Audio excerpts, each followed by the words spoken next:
Olá! Olha só que coisa mais gostosa poder estar entrando aí naqueles minutos do seu dia onde você decidiu que hoje eu quero ouvir um papo descontraído, um papo solto, mas que me traga alguma coisa. É assim que eu saio de casa também. Eu saio pensando, hoje eu quero bater aquele papo onde me faça bem, onde eu aprendo, onde eu cresço, onde eu dou risada, porque a vida é essa. E, gente, na hora de escolher um convidado para ter esse bate-papo tão gostoso, dá trabalho. Dá trabalho porque eu quero gente de verdade. Eu quero gente que não mede as palavras e que não queira parecer legalzinho para vocês nem para mim. A gente tem um filtro aqui, entendeu? E hoje, hoje o nosso convidado é muito especial. Amigo, ó, longas datas, lá de trás, e que ensinam muito. Eu trouxe aqui para vocês Homero Barbosa Neto. Boa tarde. A gente tá gravando de tarde hoje, tá? Tá gravado esse programa aqui hoje.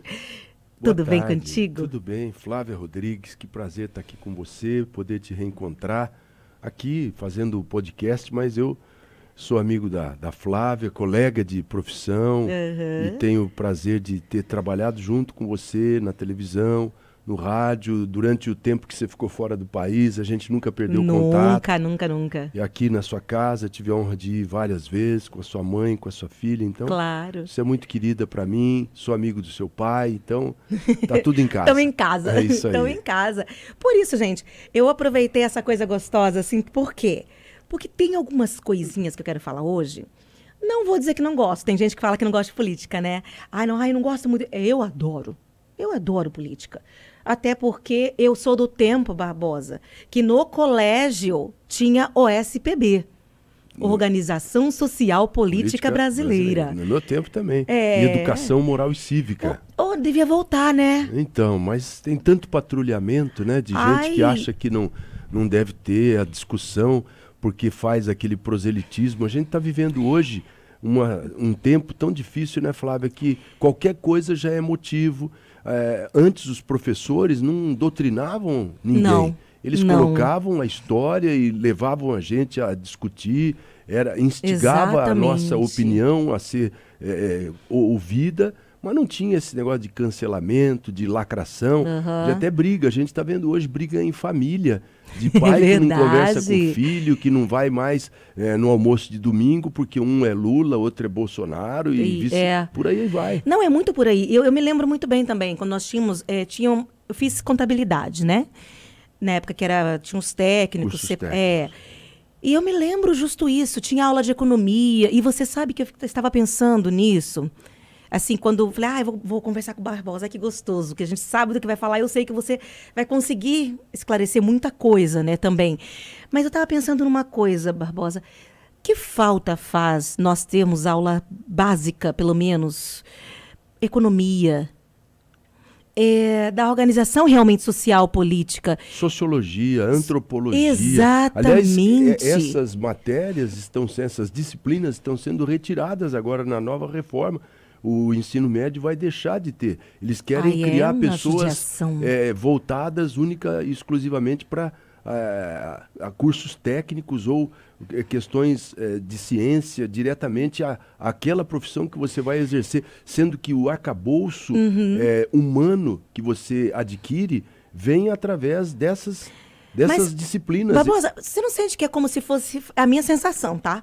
É como se a pessoa estivesse fazendo medicina e cortasse a aula de anatomia. Entendeu? Acho que a formação humana é importantíssima. Óbvio. Né? Hoje em dia nós temos pessoas que não sabem, inclusive, se posicionar, porque eu respeito tudo. Se você tiver uma base que vá mais para um lado direitista, esquerdista, o que você quiser, mas se você sentar com argumentos válidos para mim, eu vou respeitar a sua decisão. Até porque cada um tem a sua decisão dentro da sua vivência, né? Dentro da sua experiência de vida, dentro do que como aquilo entra na sua vida. Eu sou igual a você. Eu fico com o Raul Seixas que dizia, né? Eu prefiro ser uma metamorfose ambulante do que ter aquela velha opinião formada sobre tudo. Exatamente. Eu cheguei numa certa idade que eu já não tenho mais certeza de nada. Aliás, a única certeza que eu tenho é que eu não tenho certeza de nada. E eu estou apto, como uma esponja, a absorver aquilo que, por exemplo, um papo igual a esse com você me agrada muito. Eu estou aprendendo com você. Eu acho que se você me convence que eu tenho uma opinião errada, eu teria a humildade de voltar atrás e falar, poxa vida, o que eu estava pensando não é mais a realidade. Por isso que eu procuro me informar, buscar, ler, pesquisar. E muda muito. Porque as coisas são muito mutáveis, você disse tudo. Muda demais. Eu estava vendo uma médica, inclusive, falando sobre vários casos e...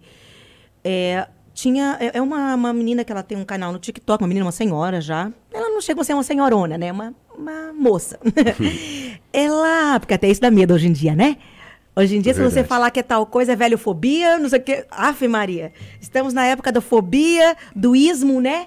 Tudo é ismo, machismo, coisismo. Mas essa senhora, ela estava falando, inclusive, sobre um procedimento, tanatopraxia. E explicando sobre os procedimentos que eles fazem quando eles vão decretar uma morte cerebral. Então, tem todo um protocolo a ser seguido, né, durante X horas, X dias, tal.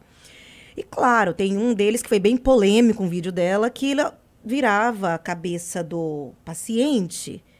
E como essa virada, ela faz um movimento medular aqui, esse paciente move os membros. Para quem está assistindo, e é como eu, pelo menos, completamente leiga nisso, você olha, nossa, olha, reagiu, quer dizer que está vivo. Não.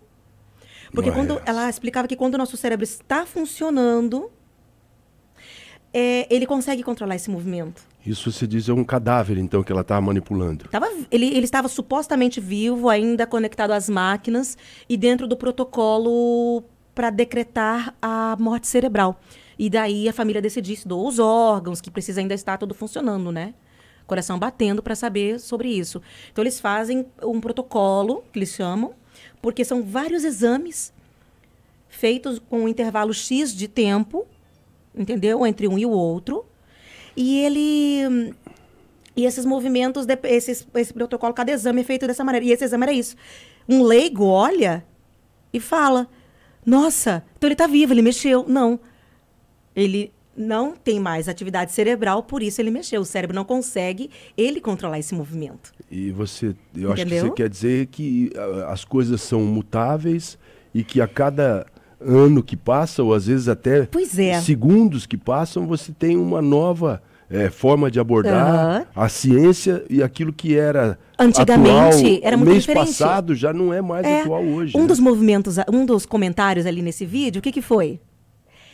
Nossa, eu disse sempre, né? Você sabe que essa histeria que eles criam na internet é algo absurdo. Criam mitos, criam histórias.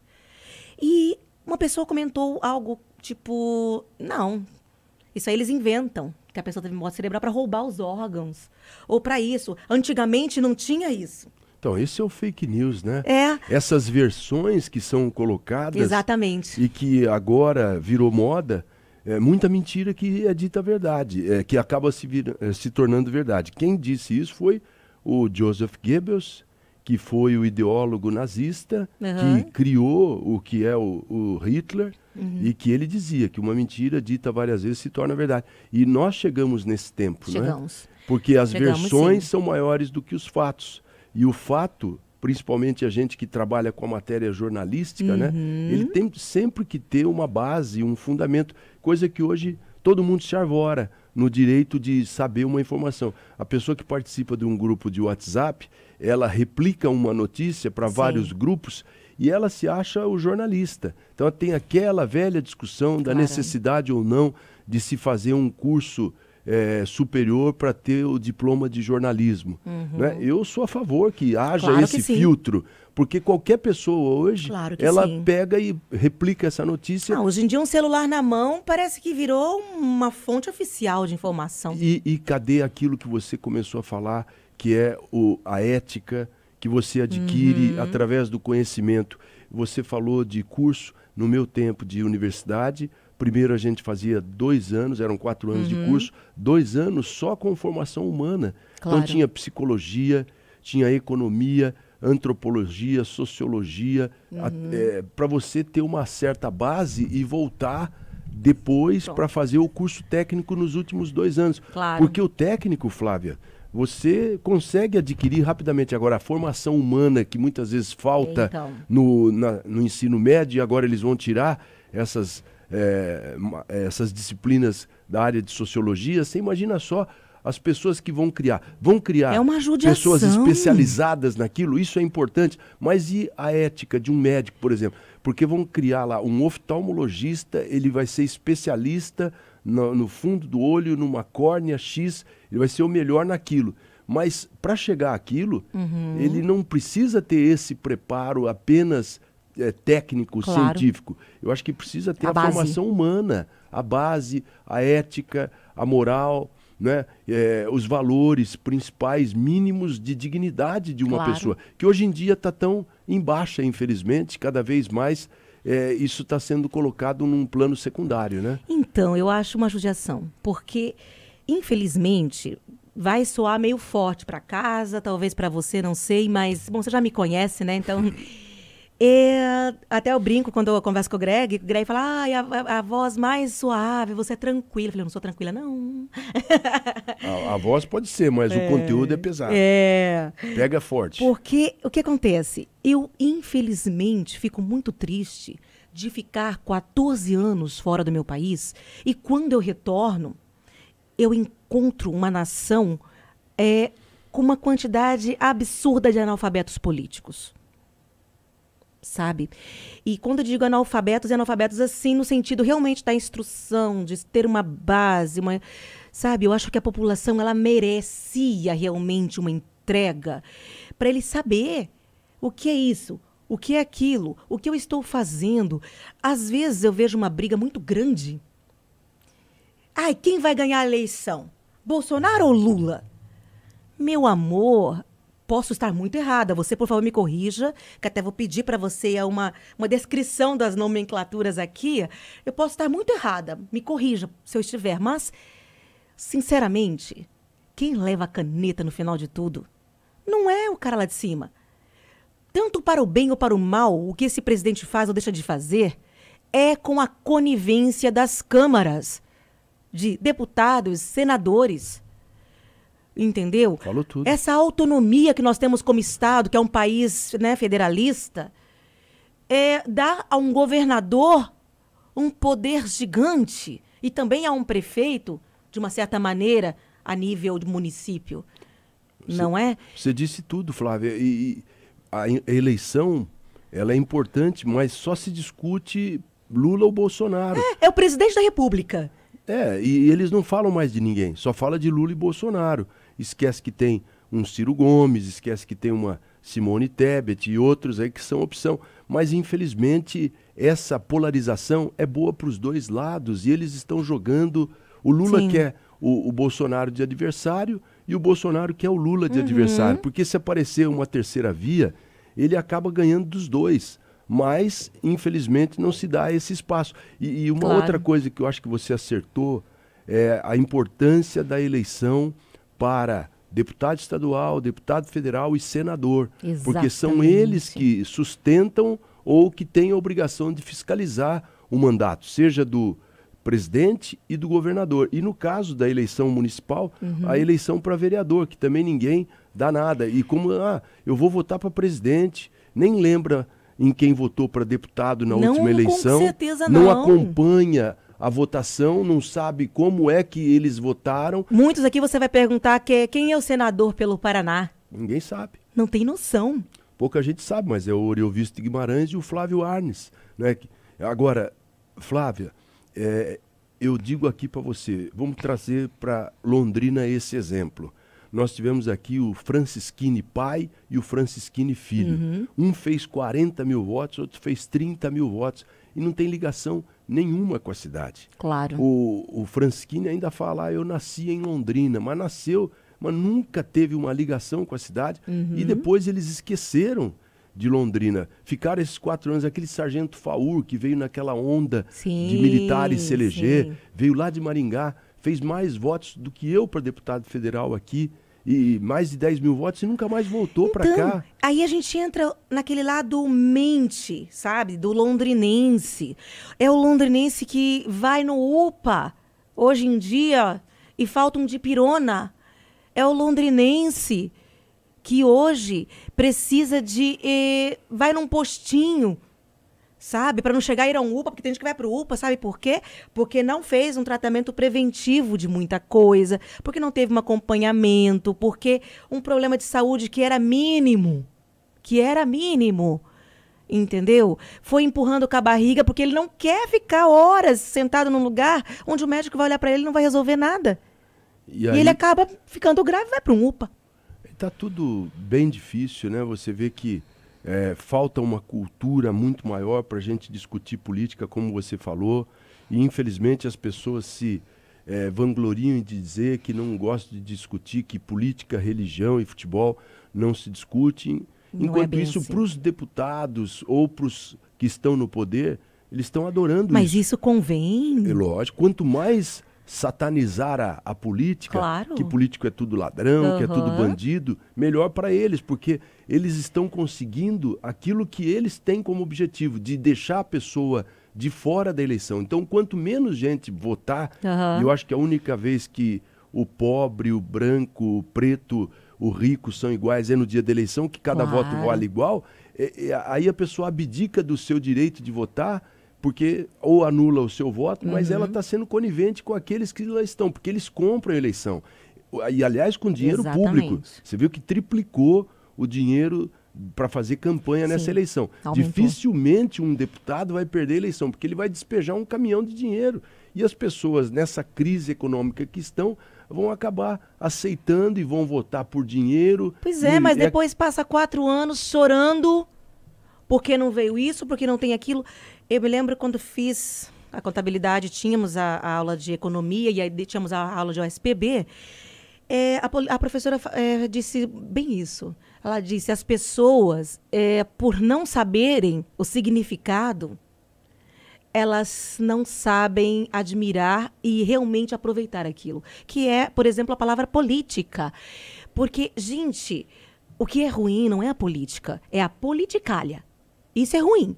Agora, quando fala política, meu amor, você faz política todos os dias na sua casa.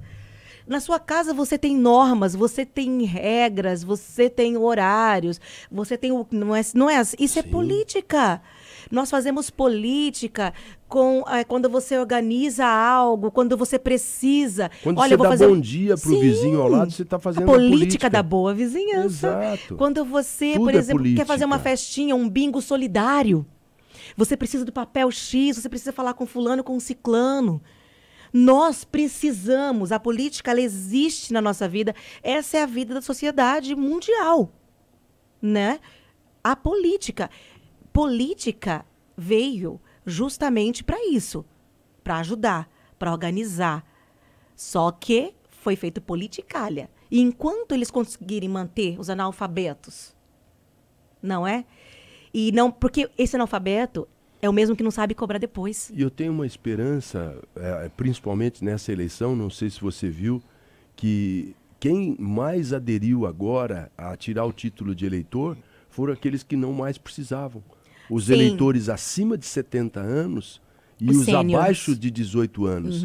E eu tenho muita esperança nessa juventude e naqueles mais maduros que podem mostrar para aqueles que estão aí hoje com a obrigação de votar, e eles não têm mais essa obrigação. E eu tenho encontrado muita gente nas ruas falando, eu não precisava mais votar, mas dessa vez eu vou, eu quero exercer o meu direito. Isso a gente vê em vários lugares, porque está precisando talvez da experiência dessas pessoas que viram um outro momento na política e desses outros jovens de 16, 17 anos que estão motivados a entrar e estão interessados, porque hoje, ao contrário do que a gente pensa, essa juventude discute política. Eles falam muito sobre política, estão muito mais por dentro das coisas do que na nossa geração, por exemplo. Eu tenho essa esperança. Eu não vou ser negativo e achar que tudo está perdido. Eu mesmo, Flávio, eu não tinha mais vontade até de disputar uma eleição. E estou me propondo Vai cansando um pouco, né? Tem coisa que é malhar em ferro frio, tem hora que cansa, né? Tem uma hora assim que... Só que a natureza da gente não dá. Exato. A gente não consegue. Você vai conseguir chegar numa fila, ver uma senhorinha sendo maltratada por um servidor que está ali, cumprindo a sua função erroneamente. Você não vai conseguir ficar quieto. E dizer que você pode fazer a diferença. Claro. Eu postei antes de vir para cá, estava vendo, tá no meu celular até inclusive, a opinião de uma senhora, de uma das minhas postagens últimas. Ela falou, puxa, eu agradeço muito a ele, ainda bem que ele está voltando, porque se não fosse ele, o meu filho não estaria vivo. Porque ela falou que foi no orelhão, que pouca gente sabe ainda o que é orelhão, né? Existe, viu, gente? Pegou uma ficha, tá lá na minha postagem, você pode procurar. Ligou para mim, eu era deputado federal, estava em Brasília, e ela falou que rapidamente já estavam movimentando a sala cirúrgica para tirar o hospital, para levar ele para cirurgia. Como Olha a gente só. levou gente para ACD em São Paulo, levamos pessoas para o Hospital Sara Kubitschek, e não é um assistencialismo, eu falo assim, quando você tem uma proximidade com as pessoas, quando você tem uma popularidade, as pessoas podem te encontrar. Por exemplo, o Barbosa, todo mundo sabe que eu estou na Rádio Brasil Sul, sabe, meu telefone celular, que é o mesmo, sabe, faz quase 30 anos. Agora, você vota numa pessoa de fora, uma pessoa que não tem vínculo com aqui, ou você dá aquele voto de protesto em alguém que você quer só para colocar, para brincar com o seu voto, ou para tirar sarro, e aí você perde a conexão com aquela pessoa. Então, o voto é muito importante. O voto é uma arma. É uma arma. Flávia, você falou, né, da falta de dipirona na UPA, falta de atendimento no posto. Isso tudo é a consequência do voto. Claro que sim. Então, não vamos abrir mão desse direito, que é, na verdade, um momento secreto. É só você e a urna eletrônica. E a gente tem que fazer desse momento sagrado também. Barbosa, eu vou te dizer uma coisa. Realmente, tem gente que fala, votar no Brasil é obrigatório. Eu acho que entra muito nisso que você disse. Não, meu amor. É obrigatório como civismo? É. Eu vivi no Chile, lá não é obrigatório. Eles têm uma média de 65% a 70% do sufrágio nas urnas. Ou seja, não me desculpe. Precisariam votar. Entendeu? E são super politizados. Não, eles não vão. Não, eles não vão. Ah, é? 65% a 70% não vão votar. Esse ano, para presidente, foi 60%. Então, eles abrem mão e deixam a minoria escolher. Exatamente. E é isso que acontece. Então, o voto, gente, pelo amor de Deus, o voto, ele é, para mim, duas coisas. Primeiro lugar, é um direito, mas, para mim, principalmente, é uma responsabilidade. É um dever. É um dever. Então, com todo respeito a todas as religiões, as pessoas elas têm muito mania, né, de dizer foi o diabo quem fez eu fazer tal coisa, né? Ou aconteceu tal coisa, gente, coitado, ele era um menino bom, com certeza. Vamos nos responsabilizar pelos nossos atos, pelo amor de Deus. Votei errado, votei mal. Votei baseado em modinha, votei só porque o ciclano falou, votei porque ele me deu lá um negócio, uma chapinha de cabelo. Meu amor, só que o cara que tu vai pôr lá, ele vai ter uma caneta com um poder gigantesco. E você que deu para ele. E você quem deu esse poder a ele. E você poderia escolher diferente. Se você votou errado, se arrependeu, exato, mude. Né? Como a gente falou, você não é obrigado a acertar, mas você tentando, você vai tentar. Ter uma chance de pelo menos acertar. Agora, muita gente bate no peito e fala, eu não voto já há quantas eleições, eu pago lá os R$3 de multa. Como se isso mas são os que mais reclamam. Como se isso fosse um troféu. Pelo contrário, eu vou abrir mão de votar. Esse dia eu vi uma reportagem, eu também faço a mesma coisa. Eu guardo todos os... aqueles tickets que vêm, que são os comprovantes da votação. Eu faço até coleção. Está até na minha carteira aqui. Se bobear, eu vou tirar aqui para você ver.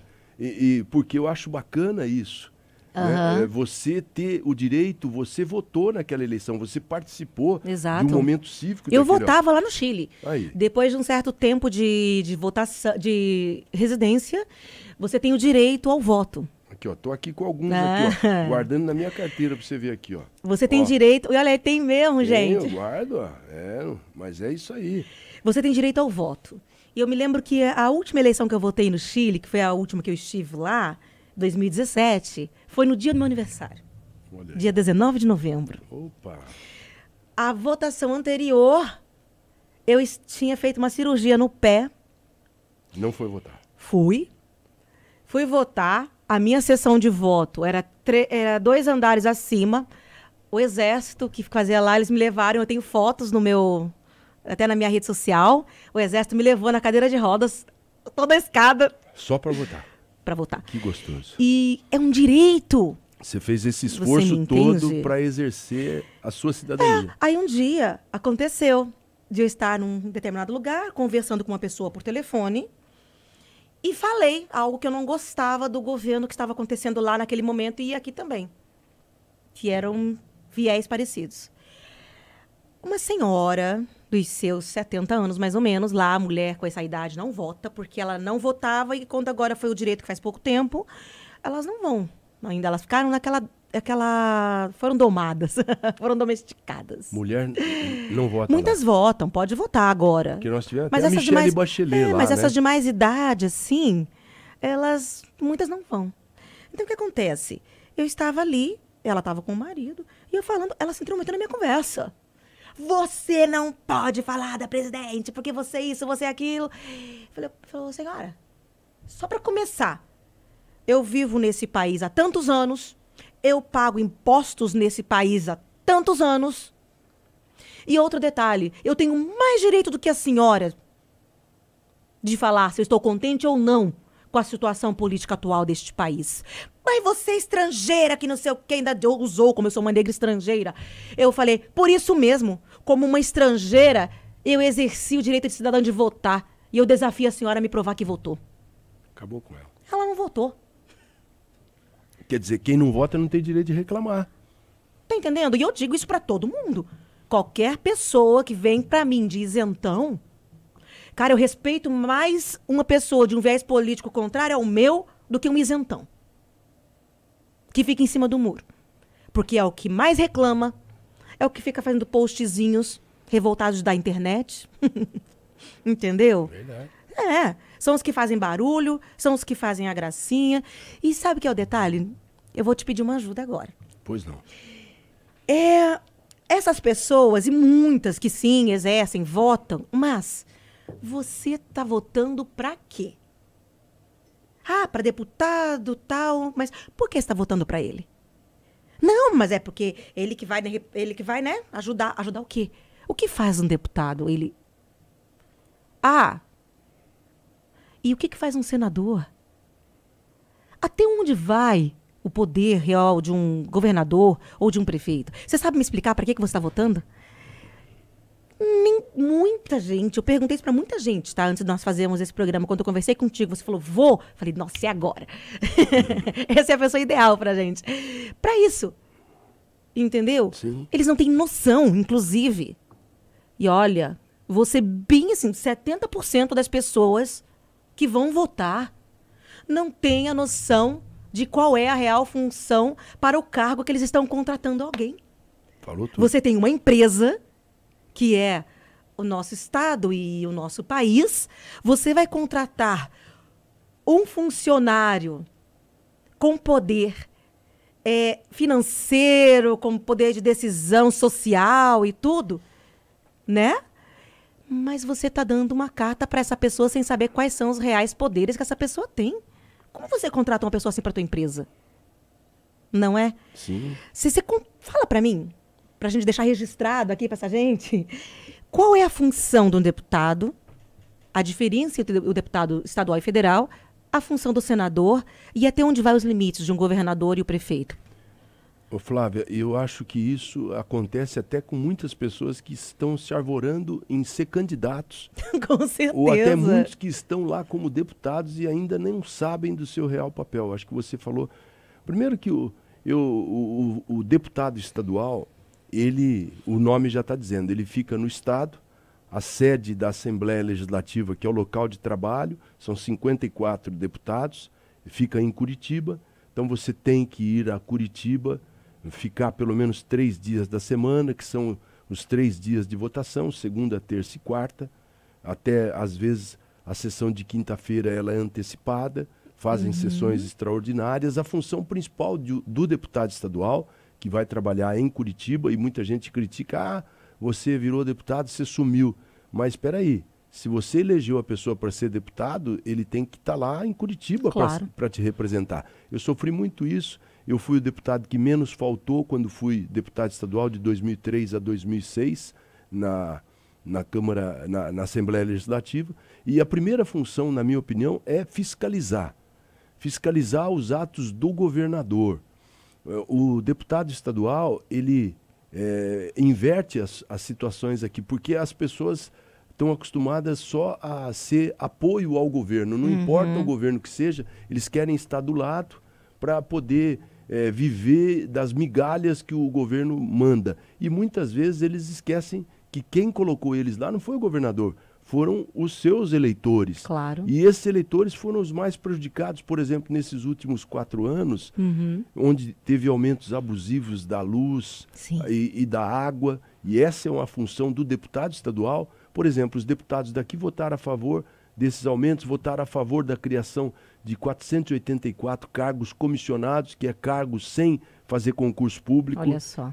Aquele cabidinho básico, o cabide de emprego, em vez de fazer concurso público para contratar mais professores, para contratar mais policiais e outras áreas que está uma defasagem imensa, médicos, enfermeiros, técnicos administrativos. A gente vê como está a situação das nossas instituições. Claro. Mas, voltando, o deputado estadual, por exemplo, ele pode criar mecanismos de fiscalizar que já existem lá dentro. Por exemplo, uma audiência pública, aumentou o valor da água. Vamos fazer uma audiência pública, vamos chamar o presidente da Sanepar, vamos chamar os representantes da sociedade e fazer essa audiência pública e descobrir qual é a justificativa para poder aumentar isso. Ele pode fazer requerimentos, ele pode convocar. Ele tem o poder de convocar, passando para o plenário e todos, ou a maioria, aprovarem, ele pode convocar qualquer pessoa da sociedade, pode criar uma comissão parlamentar de inquérito para investigar determinada situação. Claro. Então ele tem um poder imenso, mas, por exemplo, daqui, não vi nenhum deputado... Ele cria também, ele pode criar projetos, ele... Exatamente, pode. Bem lembrado também, os projetos de lei que são da sua atribuição. Por exemplo, ele não pode fazer projeto que cria dotação orçamentária. Quer dizer, que vai criar despesas extras que não tenham provisão legal no orçamento do Estado.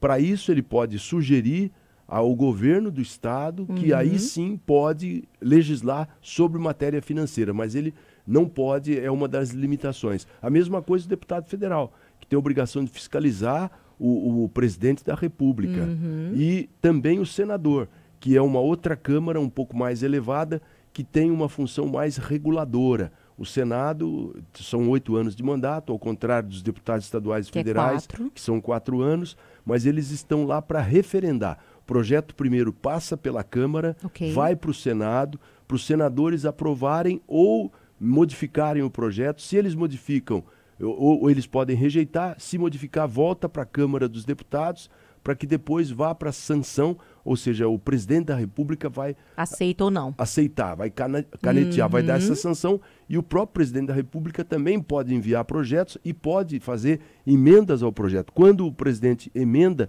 alguns projetos ele retorna da Câmara, volta para a Câmara para novamente ser aprovado ou não. Ou seja, entra aquilo que a gente falou. Não dá para ter um governo corrupto sem ter uma Câmara conivente. Exatamente.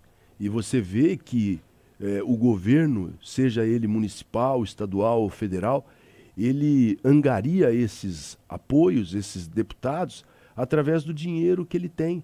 Você vê a aliança feita do governo federal com o Centrão, por exemplo, que são vários partidos que o próprio Bolsonaro criticou, que o general do Bolsonaro falou, se gritar, pega ladrão, não fica um no Centrão, negócio, né?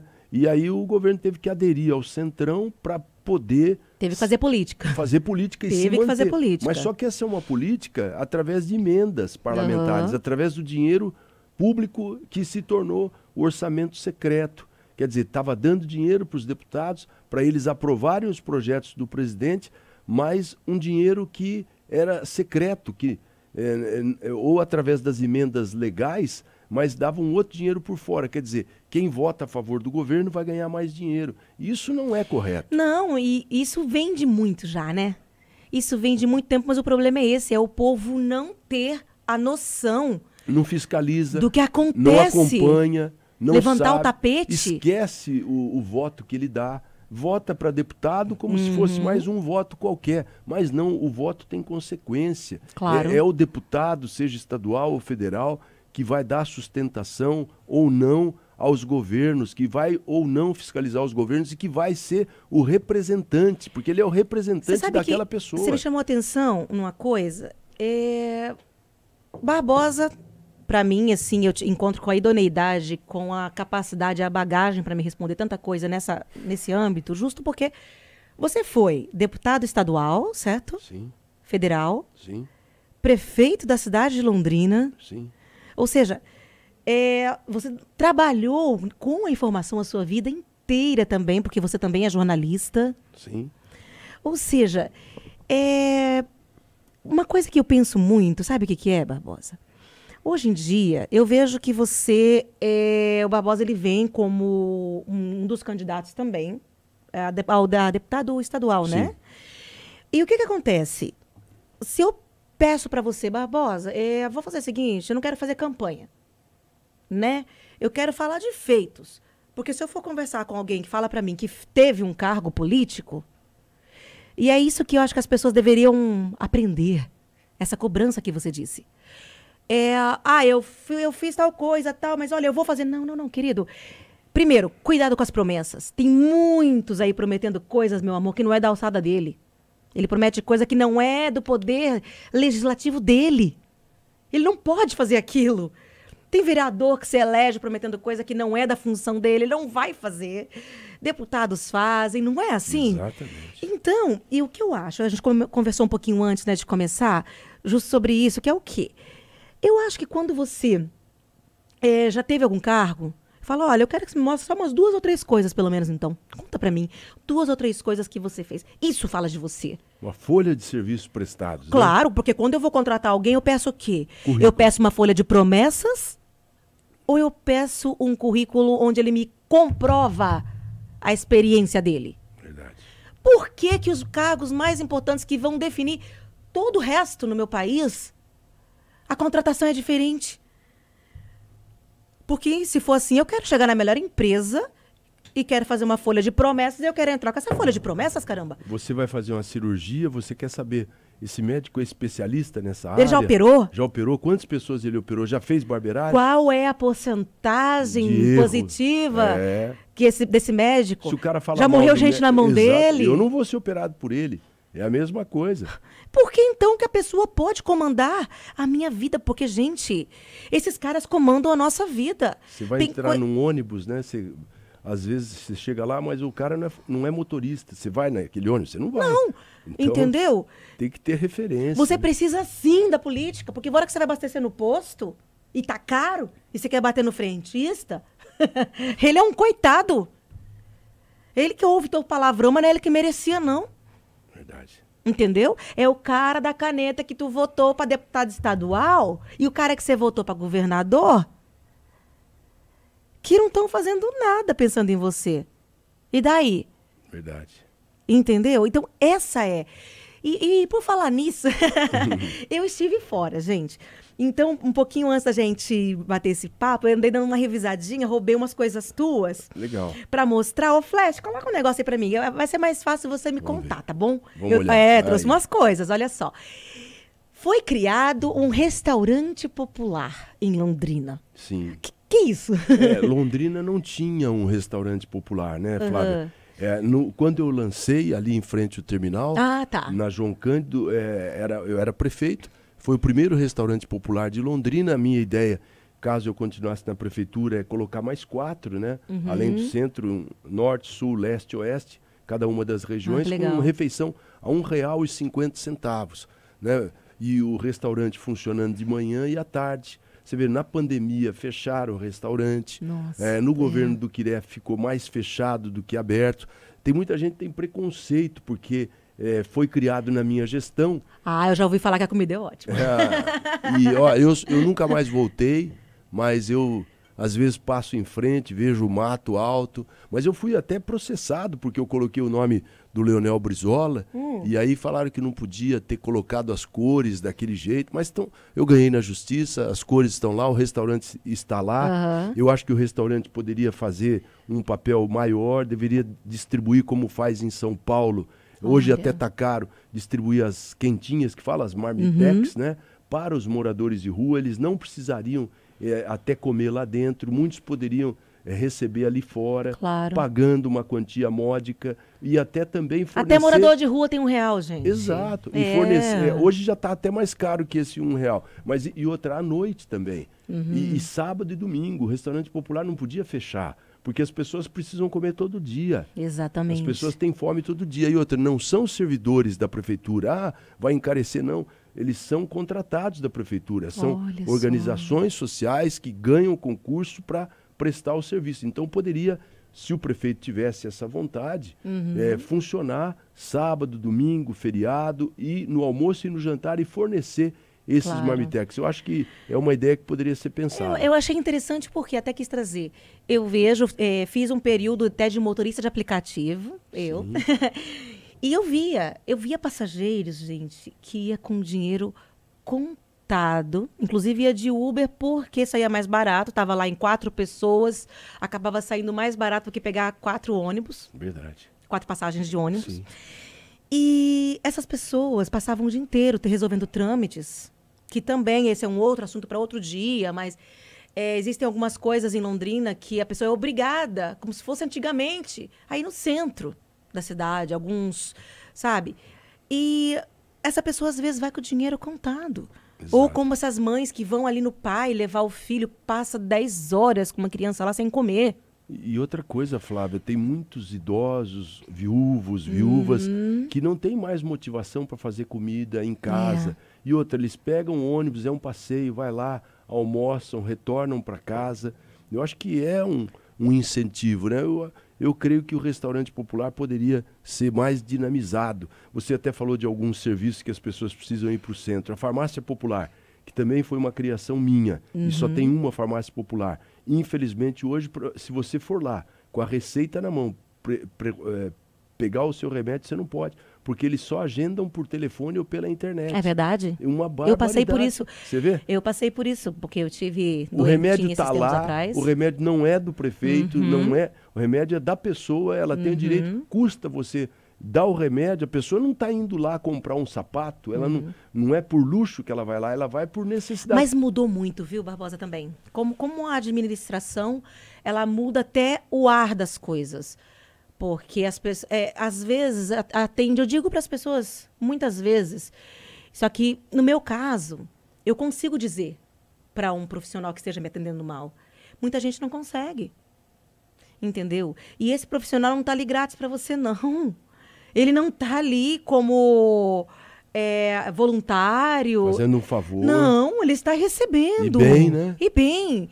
E eu não consigo entender. 6 horas por dia de trabalho, então, 5 dias da semana. Tem muita coisa aqui que eu não ando entendendo muito. Isso é um papo outro dia, tá? Falta comando, né? Mas tem algumas coisas... não sei. Porque quem dá o tom é o prefeito, então, né? Que mas tá com a batuta na mão. A questão não entra por faltar comando. É que o comando tá indo pro lado errado. Entendi. A coisa vai por aí. Entendi. Porque eu quero entender por que quando eu fui no UPA, inclusive diagnosticada errado, agora que eu estive doente há um tempinho atrás, eu fui pro UPA, me diagnosticaram com dengue. E não era? Me mandaram para casa. Me deram um remédio na veia lá, me mandaram para casa. Passei dias, claro, no dia que te dá o remédio na veia, normalmente é mais potente, passei um dia bem. Depois começou a piorar, resultado. Foram praticamente 20 dias nesse sofrimento. E não era dengue? Terminei internada com pielonefrite, que é uma infecção nos rins. Nossa. Perigoso. Isso mata. A diferença é que eu não fico quieta, eu procuro, eu vou ver o que está acontecendo. Poxa, tem tanta gente que trabalha, mãe de família, que inclusive vai trabalhar doente. Quando essa pessoa for, já é tarde, já espalhou para todos os órgãos essa infecção e você já morreu. Verdade. É mais uma mãe de família. Mas sabe o que acontece quando eu cheguei no UPA? Do Jardim do Sol, porque eu falo mesmo, quero nem saber, como cidadã, como pessoa que foi atendida, eu já tive 2 casos no UPA do Jardim do Sol, tá? Não, o UPA do Jardim do Sol foi um. O outro foi no outro UPA. Sabará. Só nesse tempinho que eu cheguei no Brasil de volta. Já 2 barracos. Já, olha. Primeiro, fui atendida por uma senhora que se dizia médica. E eu tirei uma foto da minha ficha, eles disseram que é ilegal. Eu quero saber por que é ilegal, se a ficha é minha, médica. Se eu pedir para eles a minha ficha médica, eu tenho direito. É o teu prontuário. É o meu prontuário. Sim. E eu só fiz uma foto, na verdade, porque eu ia brigar no outro lugar de saúde que eu tinha contratado e eles não foram me atender em casa.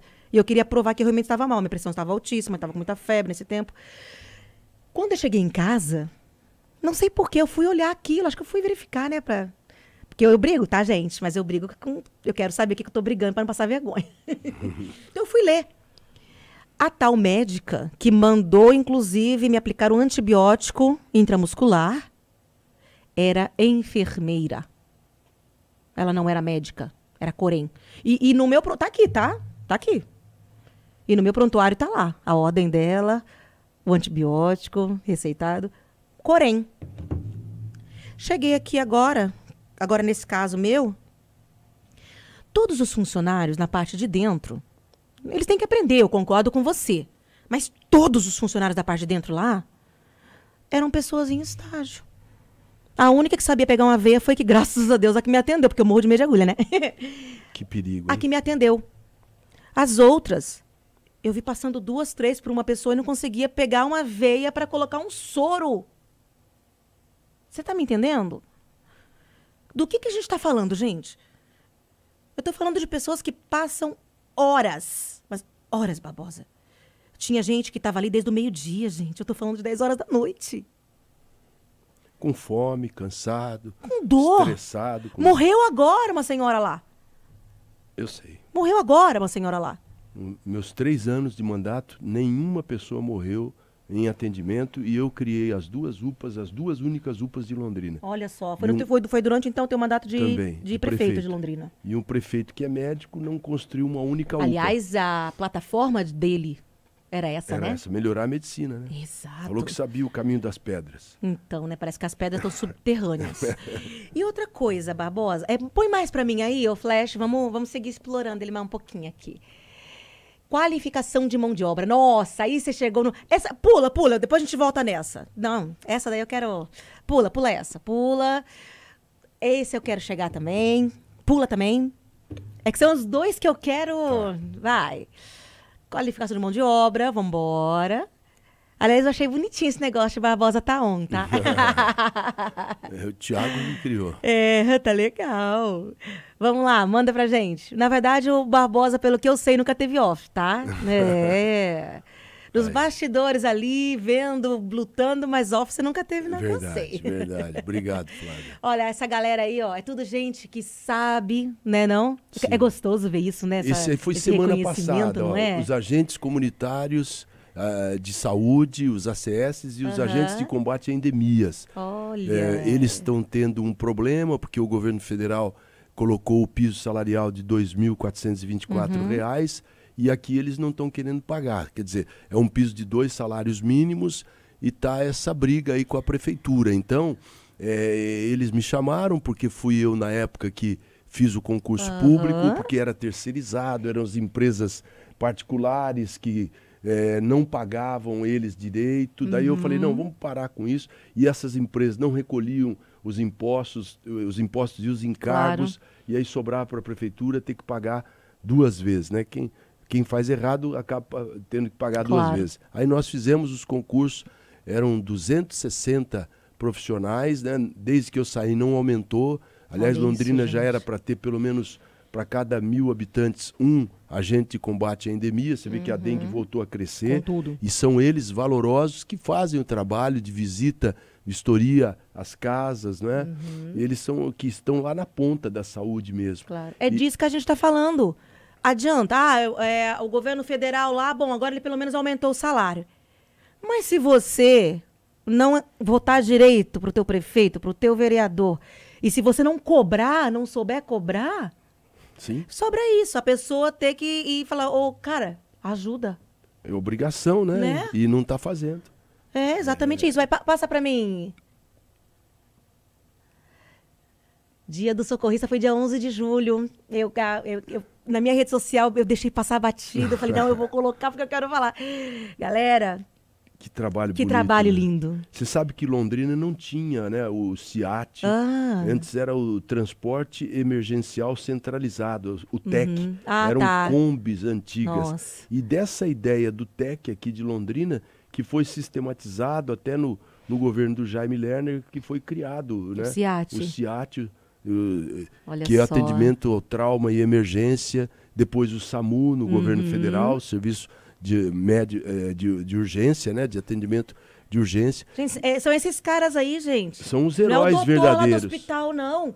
É esse cara que vai te socorrer naquele momento exato, naqueles primeiros minutos. Sim. Que são cruciais para salvar uma vida, né? É verdade. E às vezes até o próprio médico que tem que ir para os casos mais graves, né? Você até sofreu acidente recentemente, né, Flávia? Você sabe como é importante esse atendimento. Se tem coisa que funciona, você até poderia fazer comparação com aqui, com o Chile, né? Mas esses são bombeiros, bombeiros médicos, socorristas, paramédicos que fazem um trabalho maravilhoso. Quantas vidas eles salvaram. Nisso o Brasil está anos-luz, viu? É, né? Anos-luz, tem coisa que a gente precisa reconhecer. Por exemplo, todo mundo mete a boca na saúde, mas o SUS é uma conquista. Você vê o que o SUS fez agora, nessa pandemia. Esses verdadeiros heróis ajudaram a salvar vidas. É o que você diz, infelizmente, nós temos um sistema incrível nas mãos, mas temos maus administradores. Precisava ter um reajuste nisso aí, né? Ou um ajuste. Precisava ter, novamente, um grande fórum para se discutir onde estão as falhas, quais as pontas. E não é difícil fazer isso. Primeiro que o dinheiro tem, só não chega lá na ponta. Primeiro que passa muito pela corrupção, eu acho que está errado. Vai peneirando. Flávia, você acha que tem que ter um deputado para ele pegar o dinheiro que é do governo federal e levar para a base dele, sendo que isso tinha que ser técnico, tinha que ser científico. O governo federal tem todos os protocolos que mostram a necessidade. Quantas equipes de saúde da família tem no município? Qual é o índice da dengue no município? Quantos partos são feitos? Quantos estão nascendo? Quantas pessoas? Então, qual é a deficiência?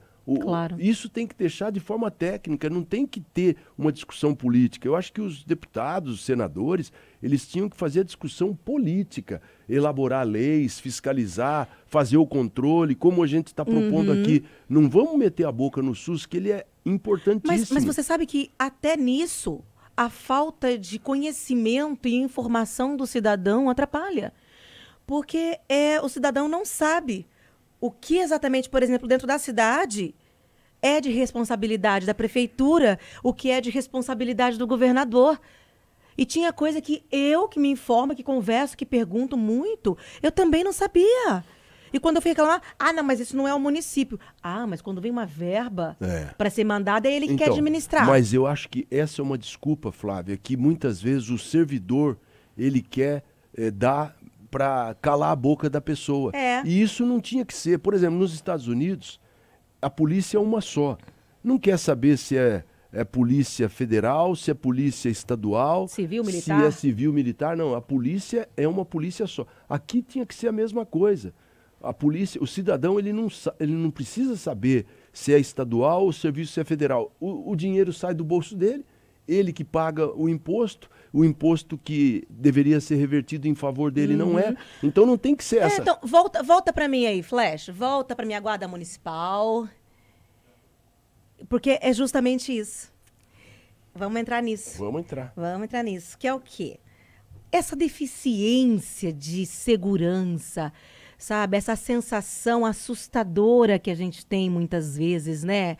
Depende de onde eu vou, de onde eu vou ter que esperar alguma coisa, ou do que eu vou ter que fazer. E o que acontece? Infelizmente, durante a gestão do Barbosa aqui na prefeitura, eu estava no Chile.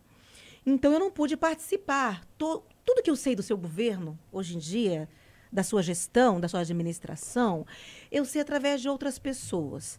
E eu ouvi falar muito bem do seu trabalho, da sua administração. Obrigado. E graças a Deus a gente tem uma inteligência e um filtro para, inclusive, investigar coisas más que às vezes eu ouvia. Sim. E graças a Deus eu consegui descobrir que o povo gosta de brincar com a cara dos outros e com a moral dos outros de graça, né? É verdade. Mas tudo bem.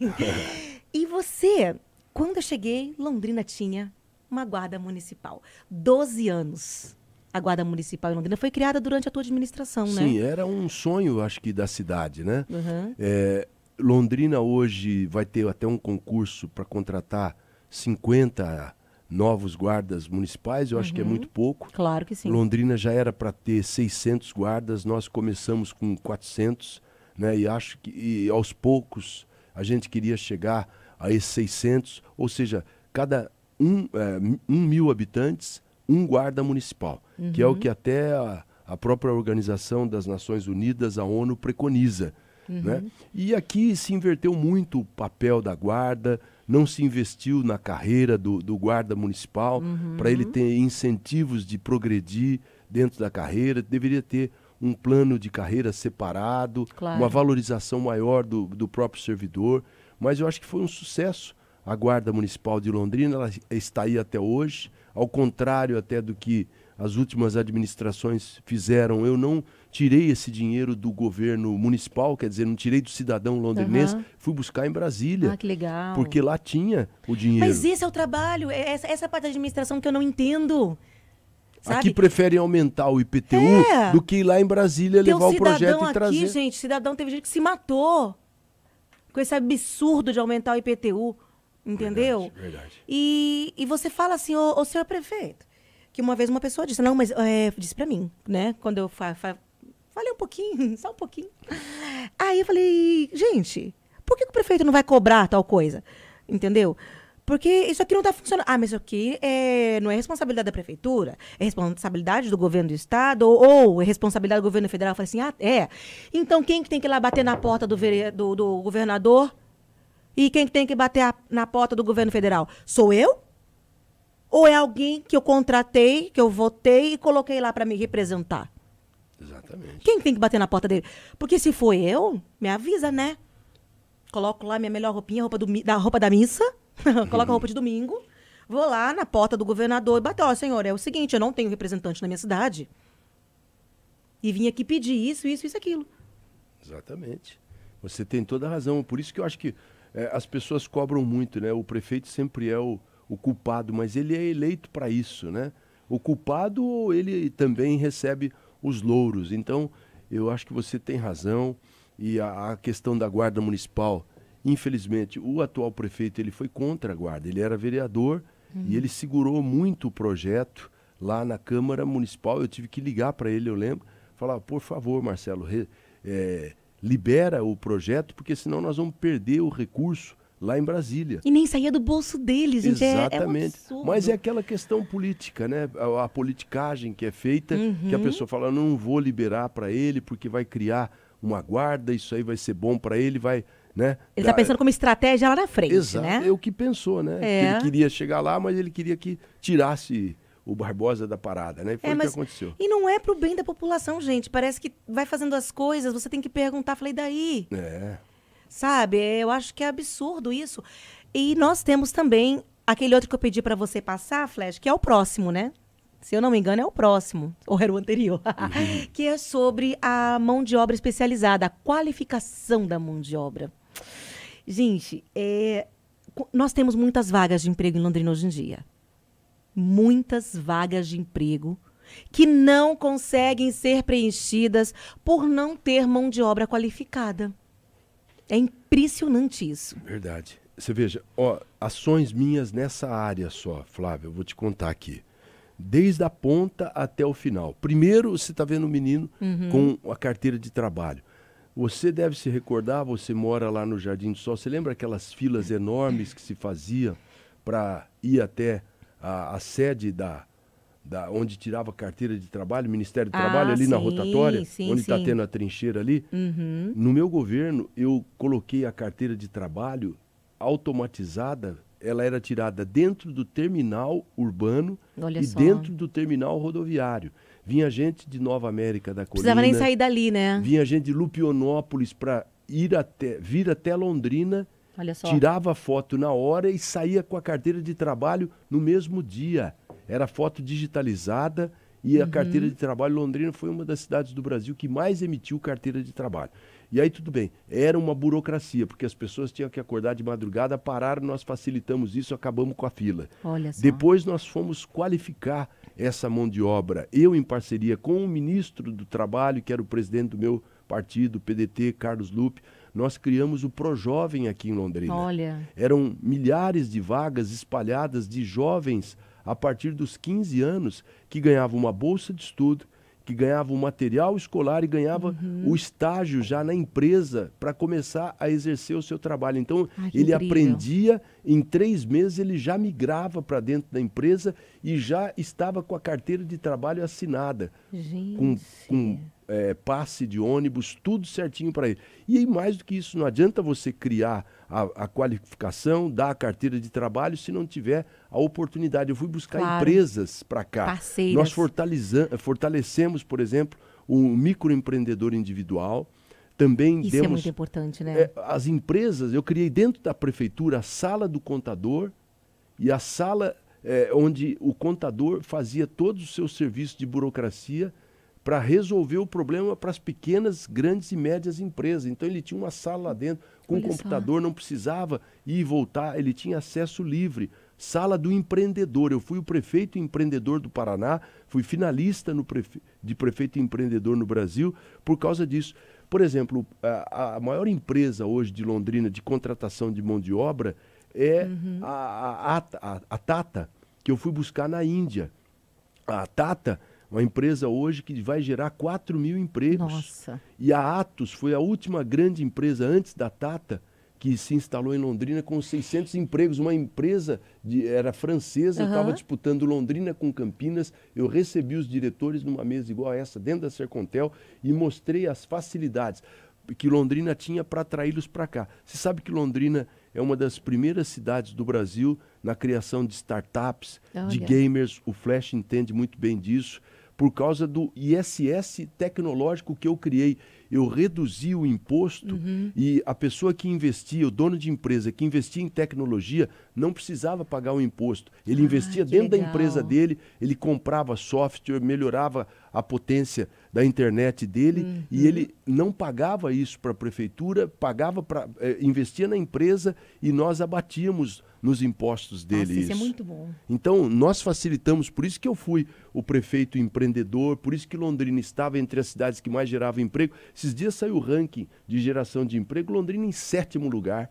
Esses dias, Londrina, que é a segunda em população, só poderia, teoricamente, perder para Curitiba, mas estava perdendo para Curitiba, para Araucária, para Ponta Grossa, para São José dos Pinhais, para Maringá, para Cascavel, e depois é que vinha Londrina. Sabe que eu lamento não haver estado aqui no Brasil nesse tempo, porque eu estaria tão orgulhosa. Porque eu sempre comento, Londrina é uma cidade incrível. E Londrina não merece ser conhecida como uma cidade prestadora de serviços. Nós temos muito mais para oferecer do que isso. Primeiro temos área, terrenos, temos lugares que a prefeitura pode trabalhar para incentivos de grandes empresas virem para a gente, tem universidades, tem parques tecnológicos. Ô Flávia, foi inaugurado recentemente lá no Rui Virmão Carnaciale, na Avenida Liberdade, um projeto que eu doei à área e que eu fui para Brasília quando era prefeito e também como deputado para trazer um centro de qualificação da Universidade Federal. Olha que legal. Ninguém paga nada para exercer. Temos aqui perto onde nós estamos a Universidade Tecnológica Federal e temos esse centro tecnológico de formação de mão de obra, de cursos técnicos, que também são importantes. As pessoas a partir de 15 anos de idade já podem estar se qualificando ali. Claro que sim. Como eu fiz parceria também com o Senai, com o Sesc, para essa formação de mão de obra. Tem lá na São Euquinde um grande centro que foi criado em parceria com o Sesc para a qualificação de mão de obra. Tem piscina, tem academias. Ali bem na São Euquinde, ao lado da 4ª Companhia da Polícia Militar da cidade de Londrina. Como com o Senai também, nós ganhamos um prêmio em Paris, em parceria com o Senai, que faz a instrução profissionalizante do jovem. Eles estão agora também ali com a sede ali, onde era o Cadeião, né? Exatamente, foi nessa contrapartida entre o Sesc. Eu falei, eu dou o terreno para vocês montarem, mas eu quero que vocês peguem o Cadeião, E o Cadeião agora vai virar o Museu do Café. Ali ao lado, aquele espaço que era antigamente da polícia, onde seu pai trabalhou. Sim, onde o pai trabalhou. Anos. Eu ia pequenininha, tá? Então, eu sempre agora ia você lá. vai lá visitar o Museu do Café. Quando seus amigos chilenos vierem nos visitar aqui, um lugar que foi de muito sofrimento. Sim, você sabe o que o Cadeião na época da ditadura, que era tortura, que era muita coisa ruim ali. Eu, como repórter policial, trabalhei muitos anos.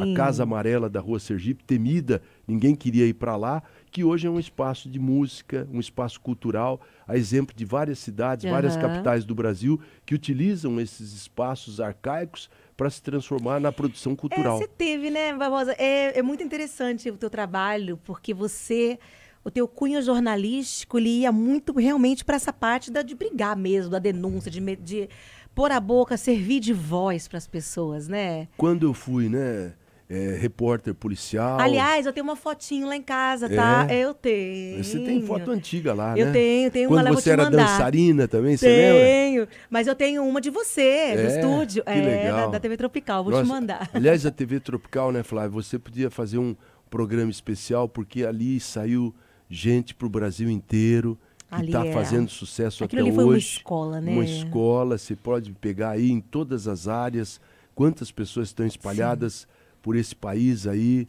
né, que são referência do jornalismo, da cultura. A rede CNT foi muito assim, né? Ela fez primeira muita rede gente. fora do eixo Rio-São Paulo, né? Então o Alborguete esteve ali. Alborguete, Ratinho. Você pega Ney Inácio, você pega muita gente. Adriano Garibe. Desirê Soares. Desirê, ela era nossa apresentadora do telejornal na nossa época, né? Tanta gente, né?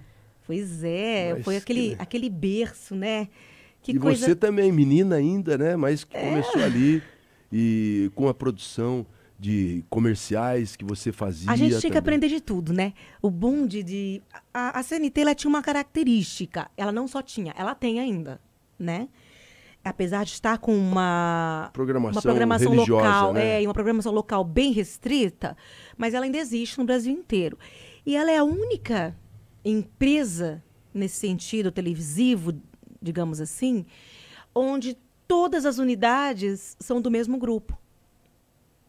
Porque as outras, as pessoas, quando elas não têm muito essa noção... A rede, né? Então, por exemplo, Rede Globo. Tá, você sintoniza no canal da Rede Globo, mas a concessão do canal da Rede Globo numa cidade é de um grupo aqui empresarial. No Paraná é RPC. Mas o dono é um. É o outro. Né? É como se alugasse, né? Aquela transmissão, aquele espaço ali. A Globo, ela vende conteúdo, basicamente, né?